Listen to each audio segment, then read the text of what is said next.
para maging masaya ka, umiyak ka. Sabi kasi ni Solomon na isang matalinong taong nilikha ng Diyos sa 7:3 ng Ecclesiastes. Kapanglawan ay maigi kaysa pagtawa, sapagkat sa kapanglawan ng mukha ay sumasaya ang puso. May sikreto yung salita na yan eh. Ang tao, pumapanglaw yung mukha niya pagka mayroong mga iba-ibang problema sa buhay. Pero kung mag-iisip ka ayon sa salita at turo ng Panginoon, sasaya ang puso mo eh. Pagka mapanglaw ka na, sasaya ang puso mo. Alam mo kung bakit? Basahin natin sa Juan, Kapitulo 15, versikulo 19. Kung kayo'y taga-sanglibutan, ay iibigin ang sanglibutan ang kaniyang sarili. Ngunit sapagkat kayo'y hindi taga-sanglibutan, kundi kayo'y hinirang ko sa sanglibutan, kaya napupuot sa inyo ang sanglibutan. Alalahanin ninyo ang salitang sa inyo'y aking sinabi. Ang alipin ay hindi dakila kaysa kanyang Panginoon. Kung ako'y kanilang pinag-usig, kayo man ay kanilang pag-uusigin din. Pag naaalala ko yun, natutuwa ako eh. Kasi pagka pinag-uusig ka, pinagsasabihan ka ng sari-saring masasama, parang nalulungkot ka, di ba? Minsan mapapasimangot ka eh. Pero sabi niya, aalalahanin niyo lagi yung sinabi ko sa inyo. Alipin ka, ako Panginoon mo, sabi niya. Ako nga Panginoon, pinag-usig nila, ikaw man pag-uusigin. Natutuwa na ako. Bakit? Ibig sabihin pala, alipin ako ni Kristo.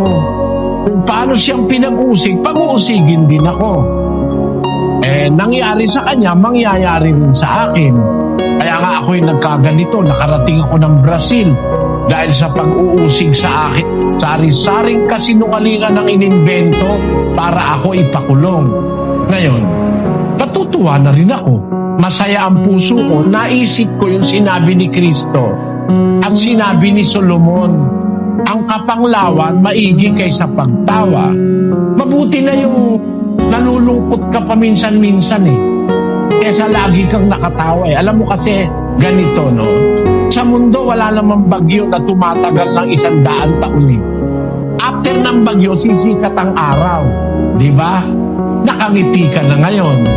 Kung ikaw ay laging nakatawa, ang expected mo nun, dadating ang panahon, mawawala yung tawa mo. Kung ikaw na mismo ang magmapanglaw, ang maaasahan mo ngayon ay darating din yung araw na tatawa ka. Diba?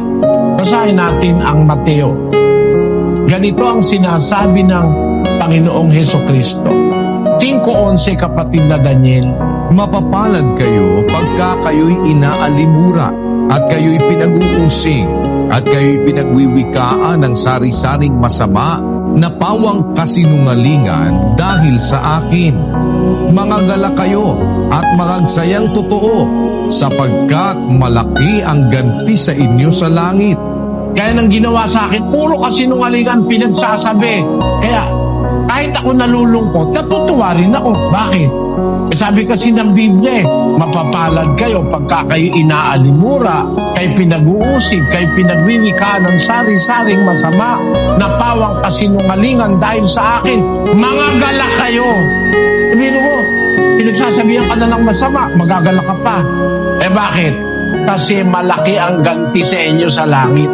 Ang lagi mong iisipin, kung meron mang kapanglawan ngayon, magtiis ka lang, merong magandang dumarating sa langit. Masaya ka na.